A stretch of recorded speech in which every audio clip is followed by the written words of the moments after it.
Back with another episode of the Branders Magazine, Talking with Branders podcast. I'm your host, Steven Picanza, and today in the studio from North Jersey, but I'm in South Jersey, is the one and only Craig Dubitsky. He is the founder of Hello Products. He's an innovation strategist, which basically means he's making cool shit all the time. And his latest venture, Happy, is kind of redefining the coffee industry, and I'm so excited to chat with him about it. Craig, welcome to the studio. Thank you. Jersey in the house. Who knew? Who knew? Jersey in the house. So for those who have been living under a rock in the middle of the desert with no Wi-Fi and have no idea who you are, can you tell everyone in 30 to 45 seconds a little bit about Craig? Sure, yeah. I'm a Capricorn. I love people. I think people write their narrative through their stuff. And it's our job as brand stewards to help create and provide better stuff, better defined lots of different ways, more affordable, more beautiful, more emotionally connected, more margin enhancing. Beauty is defined any one of a number of ways. I'm married. I have two awesome kids. I'm a horrible guitar player and wannabe musician. And yeah, that's about it. You know, I don't know how to shave, and but I'm a daily bather. So yeah, I don't know what else anybody really wants to know. But yeah, they can hit me up anytime with questions. I think the one question we're all dying to know is, do you enjoy long walks on the beach? And chihuahuas and Chinese noodles. Absolutely. Okay, absolutely. Done and done. This is going to be that kind of episode. I could tell already. We're in it. Craig, what does obviously we're going to talk branding here. We're going to talk about, you mentioned being great brand stewards. I think that's a responsibility we all have, whether we work in branding or not. But like, what does branding mean to you personally? Wow, what a great question. I think it's taking an idea and bringing it to a place where other people can fall in love with it. That's what I think branding is. It's not about naming. It's not about architecture of the brand. It's not about positioning. Like, all that seems very Machiavellian and you know, a little uptight. And I think that and maybe overly orchestrated. I think branding for me has to be more of an organic, natural extension of the people who are manifesting that brand. So yeah, it's art. No, it totally is. And you mentioned something, right? Like, maybe we're over orchestrating it, right? And I think sometimes as branders, we want to overcomplicate things because we love frameworks and we love charts and we love. Yeah, like, tell me about your brand pyramid and where in the funnel you're going to be attracted. It's like, wow. But ultimately, we want to make. Right. But ultimately, we want to make things that make other people fall in love with those things. And we want them to buy it over and over and over again. That's it. People ask me all the time, what's the secret ingredient? And you just said it. It's love. People have a bullshit meter and they can tell. Like, did someone really pay attention to this? Did it really matter to them? Was everything considered within reason? Even if you make a mistake, an error of judgment, you do something that doesn't quite deliver what you want, someone's still going to give you credit because they're going to be like, you know what? They really tried. They got it. They heard me. It sounded like they heard me, and they brought me something I always knew could have existed and didn't before, and they figured that out. So that's the brand for me. Like, that's the magic of this stuff. It's a heightened sense of emotional connectivity. That's the magic. Right. It's that's a really interesting perspective. How, right? You weren't born with it, but how did you develop it over the years? That's a great question. I think maybe I was born with it. I don't really know. I think that I've been entrepreneurial my whole life, and I think I have always enjoyed the reaction from people that have been pleased by something I've been around. And I think that positive reinforcement just sort of grew and grew and grew over the years. So, you know, it's like you do something that made somebody smile, you keep doing it. And I think for me, that's probably what happened. I either said something or wrote something or touched something, you know, packaging wise, design wise, tone of voice wise, that made somebody smile. And that was all I needed to keep going. Like, okay, what worked there and how do I keep, you know, evolving that a little bit? It's almost like a comedian, right? A comedian very much is like they react to the reactions that they get. Totally. You feed off the reaction, the response, and there's energy there. Yeah. Without saying too hooey about it. Yeah, you get a sense that there's some feedback and some response, and that creates another type of energy that propels you forward. Like, okay, someone's picking up what I'm putting down and they're liking it. Let's keep going. Let's keep the dialogue going. Just like what you and I are doing right now.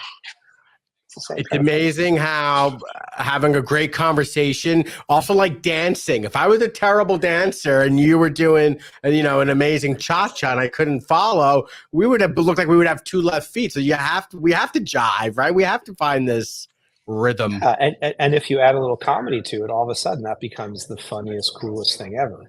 If you have the wrong attitude, you're right. It'd be like, oh, I don't want to dance with that person. They're going to be so advanced. They're going to make me look bad. Or, oh my God, this person is not, good enough. They're going to make me look bad. It's not about looking bad. It's about figuring out not so much how to make each other look good. That's part of it, but it's how to make the end user, the audience, the person involved from a little bit of distance get closer to you and feel some sense of attachment.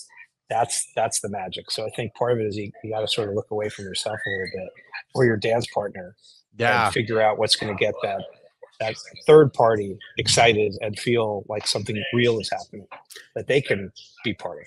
Absolutely. No, that's so true. Like Marty Neumeier, the great brander, he's been on a couple of our covers and been on the podcast a couple of times. He says that a brand is not what you say it is, it's what they say it is. Exactly. And being so obsessed with the customer is how much of a non-negotiable is that in branding for you? I think it's everything, and it's funny, and it's a balance, right? Because on one level, when you're dreaming and designing, if you're going to be an artist, real artists do things for themselves. Like, it has to feel real and come from them and from some special place, and they don't really worry about the audience. And that's pure art. So how do you straddle this world of creating pure art, something that comes from this deep place within you, and that's also going to be commercially viable? It's a very interesting dynamic. And I think somewhere the magic comes when you can play in both worlds, where you can be true to yourself and true to your art and true to your brand, and also at the same time make something that someone else can feel really good about. That's, I think, the magic trick of it all. As an entrepreneur who's built companies that are redefining category redefining companies, and what you're doing with Hello and now Happy, when did you feel that magic and know that you were onto something? Like, do you remember, is that a specific point? Or 100%. Every time, with all these things I've been lucky enough to be a part of, it's usually visceral and immediate. Like the first time I talked about household cleaning products with the founders of Method and saw the earliest designs, it was like immediate. And the idea that, someone would say, well, you're not chemists, you're not a giant multinational company. Like, how could you do that? All the worries and fears that would traditionally enter into a business-minded psyche went away, because there was something really emotionally energizing and charged about the design and the tone of voice. Same thing with Hello. I was in a big retail drugstore and I saw all these oral care products, and they were talking about killing and fighting and eliminating and destroying things, and there were pictures of extracting teeth on everything, and it was just immediate. It was like a lightning bolt. When I thought about EOS and looking at lip balms and sitting with someone who's sitting all like maybe 3 feet away from me, that I worked with a sculptor and designed that little EOS lipstick, it was so immediate. It was like, wait, those sticks are ridiculous, and the caps are too short, and you fumble around with them, and a woman can't find it in her purse. And, it was like so real and so raw and so immediate. It was undeniable. And it's the same thing with Happy. It's like, wait a minute, coffee makes people happy. What if Happy made their coffee? Like, it was that immediate and that clear. And it was like, well, I don't know, these products I'm seeing on the shelves, a lot of the products look exactly like paint cans. if you look at what modern paint cans look like now, they're Yeah. plastic and have like sort of handles built into them. And the storytelling around these things, like oral care was fear and shame based. You got to kill, eliminate, and destroy. Right. It was the same thing in cleaning products. You got to kill, eliminate, and destroy odors, germs, and bacteria. Your sheets have to be, white and bright. Your teeth have to be white and bright. Like all the same narratives were ported over. So bringing into the oral care space this notion of friendly and calling it hello was a total game changer. And in the world of coffee, where there are brands that talk about their geography, the unique altitude of their beans, like coffee grows around the equatorial band. There's no, like people have talked about mountain grown coffee. All coffee grows on a mountain. They talk about all sorts of things, or they have language that just sort of didn't feel right. So this idea that we could very quickly go to this positive emotional place with a simple word like happy was it literally was a lightning bolt. And then Yeah. when you start talking about form and shape and function and fit, all these things that could be brought into the packaging, that just changed everything. And it was immediate. None of this was like, we're going to have a huge strategy session and we're going to invoke 30 different strategists and different companies, and we're going to look at 18 gazillion reams of data to tell us what people want. People show you what they need versus tell you what they want, I think. And they show you what they need if you're paying attention. And it's not always as overt as they show you. Like they're not going to draw you a picture.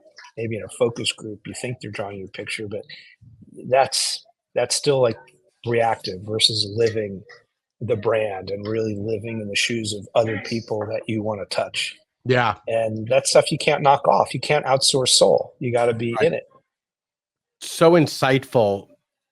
Having worked at large agencies as strategy director, right? We're always looking for the big insight, right? That big human truth that happy. As soon as I connected the dots, happy, right? That's that feeling that we're all searching for with coffee. It's not the wake up. It's not the Folgers in your cup and the steam. I want to be happy. Coffee makes me happy. And it's such a brilliant thing. And even thinking about oral care, right? You're absolutely right. The whole narrative is going towards doom and gloom. Just change the narrative, switch it up. That's it. The Is dentist was going to key. drill, fill, and bill you. Right. If you didn't have, mint leaves coming out of your mouth whenever you spoke, you weren't going to get the job. The date wasn't going to go well. I used to say all the time, you're not going to get paid. You're not going to get laid. Like that's it. It's all just That's all we're scary. looking for. Yeah. Fear and shame were the drivers in that category. Yeah. Right? This is going to put the hurt on you and you're not going to get the kiss goodnight. So everything was about that.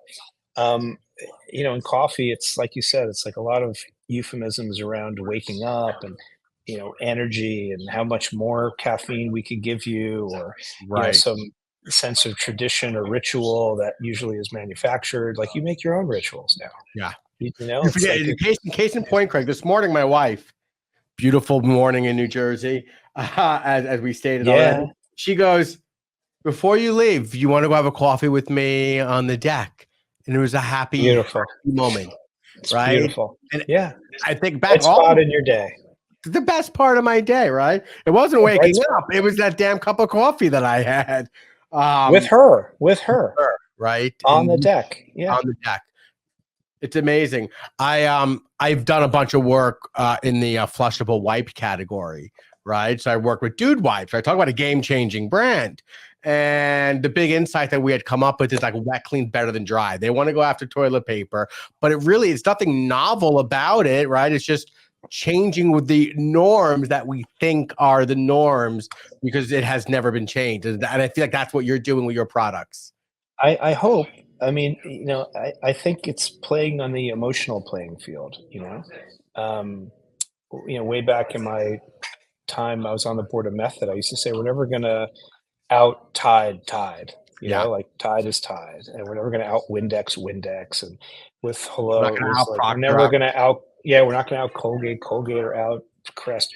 It's like you have to, sing your own song, and I think that's part of the key. Dude Wipes Yeah, I think there's a lot with dude wipes. Obviously, changing habit is a big deal. Habit change was a Um, big part of the Creating, formula. well, and just even talking about gender, like, Yeah, to come up with a different brand slash occasion slash way of interacting with something specific to a gender. That's a whole nother set of opportunities to unlock with that. absolutely. So yeah, there's opportunity everywhere. Is really, I think, the bottom line. Really. Yeah, sometimes we just have to get out of data and listen to what our gut is saying, right? Because our gut's going to Mhm. trump data sometimes. And I love when data, validates the gut. That's the Right. best kind that's my favorite kind. I'm like, yes, like then I love it. I'm like, pour it on, give me more of that. Just validated Right. everything our gut was telling us.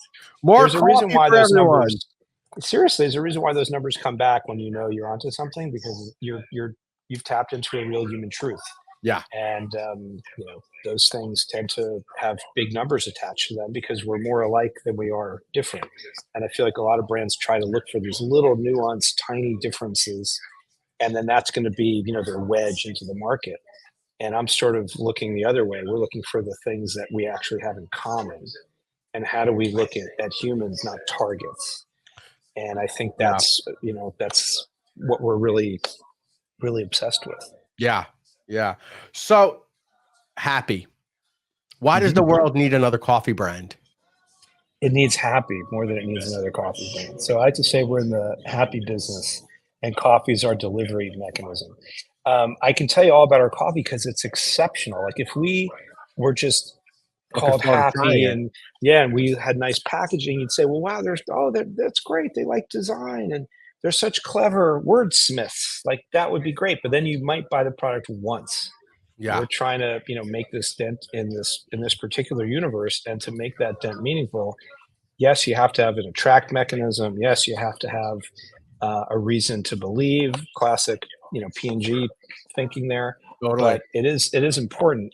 The coffee itself, we took painstaking. We went through incredible lengths to make sure the coffee was exceptional.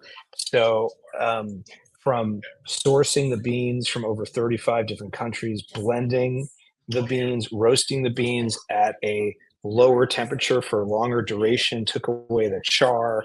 The idea that we selected beans that were commercially available, but that we could work with to make them taste like specialty coffees, that was pretty magical because that enabled us to keep our supply chain consistent, which is really important, but also keep the price at a level where the largest number of people could afford it. Because the idea of making something special, but making it for the 1%, that wasn't that interesting to us because everyone should be happy. Everyone should be able to afford a really delicious, thoughtful, responsibly sourced cup of coffee that just makes them smile when they taste it, smell it, see it. So yeah, the coffee is amazing. When you try it, and I hope you do, you'll see a lot of care went into the blending of this stuff and the sourcing. And we're really proud. I hate to say that because I don't like the idea of pride in general, but we're really, maybe a better word, and it's a very honest description, is we're very excited about the quality of the coffee. It's exceptional, and people that have tried it flip out. My favorite comment about the coffee came from one of my wife's best friends. My wife reports back to me. She's like, "So I was with person X yesterday, and she said to me, well, I was all prepared to say all these nice things about the coffee because, it's your husband, it's his thing. But I got to tell you, it was seriously fucking amazing." And my wife told me this. And I was like, "You're kidding." She's like, "No." She went on and on and on. She's cursing and saying it was like fucking amazing. It was amazing. I was all prepared to lie to you and just, be a supportive friend, but holy shit, it's amazing. Wow. So my wife was like, "Yeah, they worked on it for a long time to make sure it was great. It's got to be great. Like Hello is great. Like that product was an exceptional and is an exceptional product. If you care about whitening, we have products that remove stains better than very expensive, high end, big, Yeah. global brands product. And Hello is a fraction as abrasive, and it's made in America and vegan and cruelty free. It's exceptional. EOS moisturized better than some of the top lip care products of the day. I've been removed from EOS for a long time. And I can tell you, like, making a better product is the key. We've all heard this before. The best marketing, the best advertising is an awesome product. Yeah. Like, so we put a lot into making sure the product rocked. And Downey, my co-founder, would not have it any other way. He's a total coffee obsessive and savant. And we probably would have launched 9 months sooner, maybe 10 months sooner, but he was fine tuning the blends with our internal roasting genius to make sure they were spot on. So how long was that research and excited. development from ideation to launch? How long did that take? Well, I've been thinking about this for a long time, but we pulled the whole team together. Downey and I have been talking for a few years at this point, but the team started working on July 5th of this past year.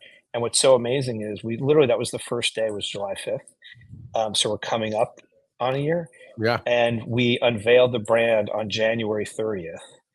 And custom packaging, custom blends, supply chain built out, manufacturing all built out, team built out, and distribution, like all of our third-party logistics, like everything to manufacture the product in custom packaging, custom labels, custom everything, voice of the brand, website built, and launched in places like Sprouts and Target. And this time next month, we'll have about 50% ACV. For those of you who don't know about ACV, all commodities volume, or apple cider vinegar, you might prefer that.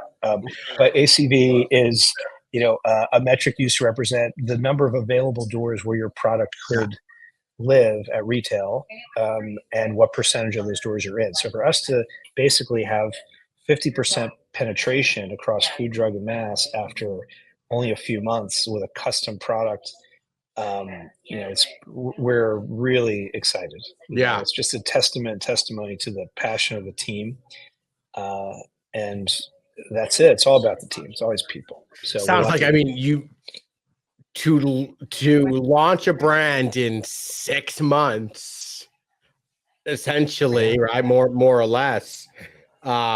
You basically ran a master class, right? With zero margin of error. Like what advice do you have for entrepreneurs who are going to listen to this and get the bug? Well, there's the classic, and it's classic because it holds up. The classic of measure twice and cut once. We're sort of like measure maybe 8 times, and use a digital tape measure, a paper tape measure, a metal tape measure with sharp edges that has a retractable button. Like, use everything you can to measure, and measure again, and then cut.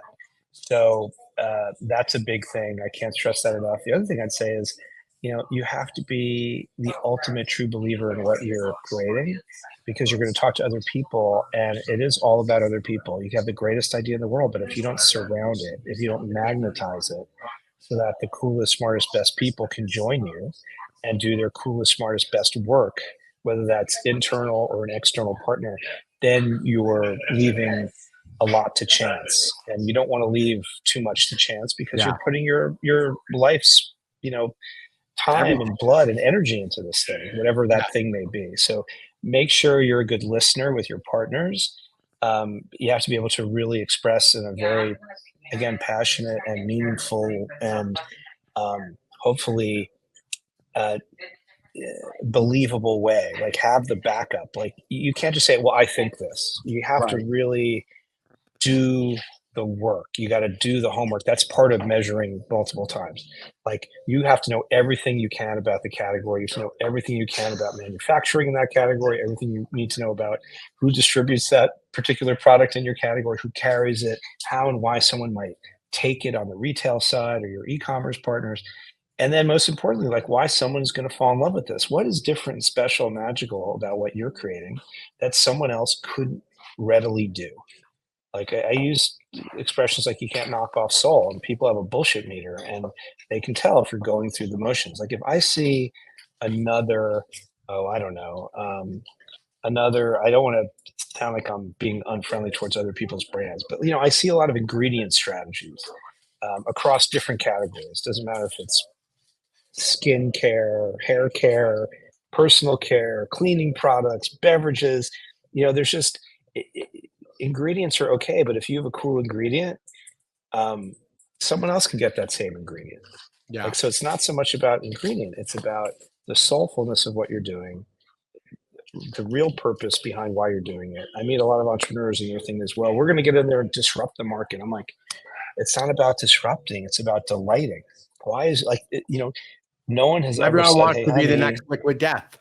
well, with all due respect to, and it's a really cool brand and really clever marketing. And I really, truly respect everything they've done. And I'm a student of brands and storytelling and design. And I really, really have a lot of reverence for what has been done there.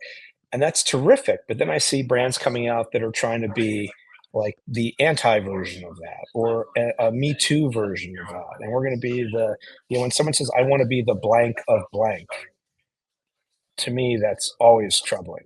We're going to be the Apple of bicycles. I'm Right. just making things up.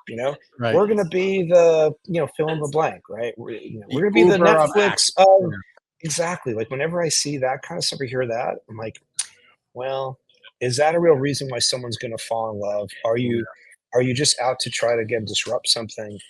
And I go back to the words I was saying before. It's not about disrupting; it's about delighting.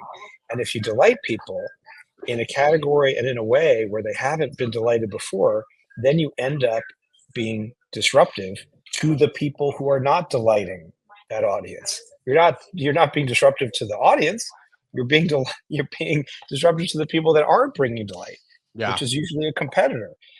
And that's a byproduct of creating something that people can fall in love with. So really understanding the needs of the people you're trying to appeal to and what will get them excited and feel like they're not transacting with you, but that they're joining you. To me, that's the other secret behind what could be hopefully a very successful brand. Creating something that, yes, we talked about falling in love with, sure. But again, like this notion of not transacting, joining. Yeah. That's a brand for me. Where has that been my whole life? Yeah. Why did nobody do that before? I fucking love that. Yeah. That's, if you can get there, and it's hard to do. It sounds easy. Like who doesn't understand what love is and what delight is? Like, sure, that all sounds very, pretty much like arithmetic, but it's very tricky and it's art as much as it is science. And you kind of need, I don't mean to speak in euphemism after euphemism, but you need, left brain, right brain approach to this stuff. Totally do. People don't buy from brands anymore; they join them, and I think that needs to be the mantra. You hit upon purpose earlier. Mm-hmm. The purpose, like you go to the Happy website, and obviously there's a partnership between Happy and the National Alliance of Mental Health.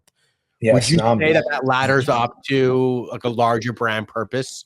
100%. And what I would say about it, so it's NAMI, it's the National Alliance on Mental Illness, but I'm with you. I love that you mentioned health because I actually prefer the word health to illness any day of the week. But NAMI is this incredible organization, largest grassroots mental health organization in the country.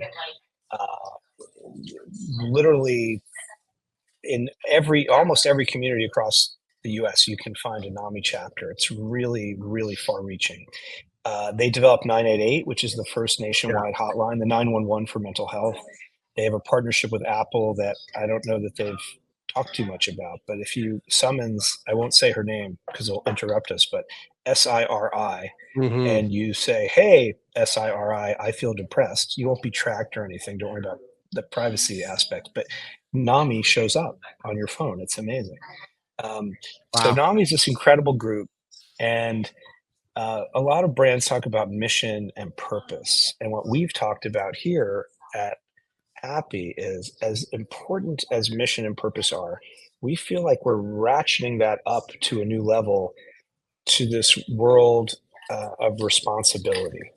We think it's like, do we have a high-minded purpose? Yes. Are we passionate about trying to find ways to bring hope and help to people? Because that's what NAMI is all about, 100%. But unlike, brands just say, well, that's our purpose, that's our mission. Like we've baked this into what we're doing from day zero, not even just day one. And one of the things that was important to us was, this is part of the conversations I had very, very early on with Robert Downey Jr. We said, Happy, we get it. Coffee makes me happy. Happy makes my coffee. That's really great. But not everybody's happy. Like, what are we going to do about that? And that led to all these other intense conversations about happiness, about the human condition, about where we are now, about the US having the highest suicide rate of, you know, just I think any developed nation at this point, and probably a multiple of several developed nations' suicide rates combined. Yeah. Suicide's the number two killer of teens in America after handguns. Often one and two go together, Yeah. unfortunately. If this were an airborne contagion, to harken back a little bit to COVID days, this would be pandemic plus levels of loss we'd be talking about from mental health related challenges. So we want to do something and not make it performative, not make it like, oh, this month is, it's Earth Yeah. Month, and next month it's, whatever, and January is Dry January, and just we didn't want to do that. So, with all due respect to people that want to save the, Amazonian tree frog population and whatever the cause may be, these are all valid, fantastic missions and levels of purpose. And no disrespect implied or intended. If you have a purpose, a cause, and it gets you up and you're excited about it, thankful for you. Like, thank you. We wanted to make sure with mental health we weren't just sort of jumping on any kind of bandwagon, and we wanted to think about how we could reinvent the relationship between entrepreneurship and philanthropy. So nothing performative, and again, this notion of reinventing entrepreneurship and philanthropy. So we teamed up with NAMI in a unique way. We actually gave NAMI a piece of the company. So they're on our cap table, like they're an owner in the company. And when we spent more time with NAMI, learning a lot more about what they do and how they do what they do, which is really, truly incredible work. We asked, well, what are like issues for you? Like, do you have any issues? Like, you're helping all these people, you're doing all this incredible work. Like, what keeps you guys up at night? And they said the number one thing they hear from people is, if only I'd known about you sooner and what you do, which speaks to the need state of so many people, but also, the fact that people just weren't aware of the work that NAMI does. So our light bulbs went off and said, oh, you have an awareness issue. What if we put information about NAMI on every package? And they're like, you would do that? We said, hell yeah, we do that. So on every pack, there's a QR code. There's some language that's, pretty simple. We didn't want to be browbeating. We didn't want to be preachy. It's not about that. It's about being thoughtful and considered, not just considerate, but Yeah. considered in how we bring these topics up. So there's a QR code, there's a toll-free number, a little blurb about NAMI. It's on every package, because if we can make one little bright spot in somebody's day, if we can provide any bit of the potential of a lifeline, not a lifeline, I don't want to overstate anything, just even the potential, these things have ripple effects, and Yeah. that's what it's about. It's like compounding emotional interest, right? I'm just making this up on the fly. Like, if we can get that emotional interest, uptick, and keep investing in that with little things, these little micro investments. We're going to put NAMI on the pack. We're going to talk openly about how people are feeling. We're going to create a brand that's about feeling and positive emotion. Like, what's that going to do? And we Yeah. think these little investments over time and at scale, because we're operating at scale, are going to bring meaning to people and to our endeavor. And we think that's, it's a different approach, and it's baked in. It's in our DNA truly Yeah. from day zero with this thing. It's not an afterthought. And I think, people hopefully will sense the authenticity behind what we're doing.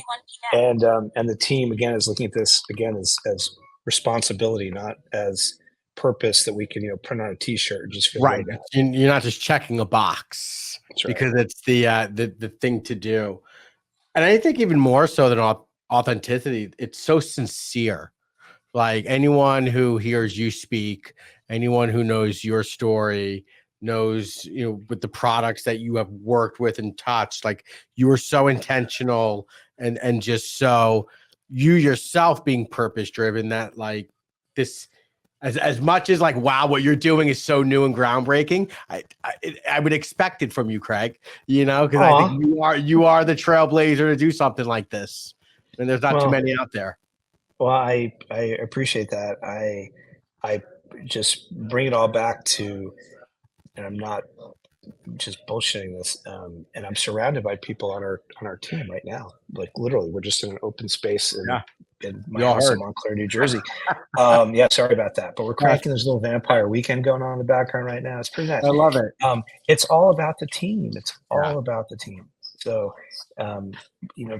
we're not mercenaries. We're true believers, and we love each other and have each other's back, and that makes all the difference. So you put the love in, and the love comes out in the product. We need more positive flywheels out there, right? And so thank you for doing the work and bringing amazing products to all of us. Really appreciate you taking time out of your day. I know that you are an extremely busy executive doing great work.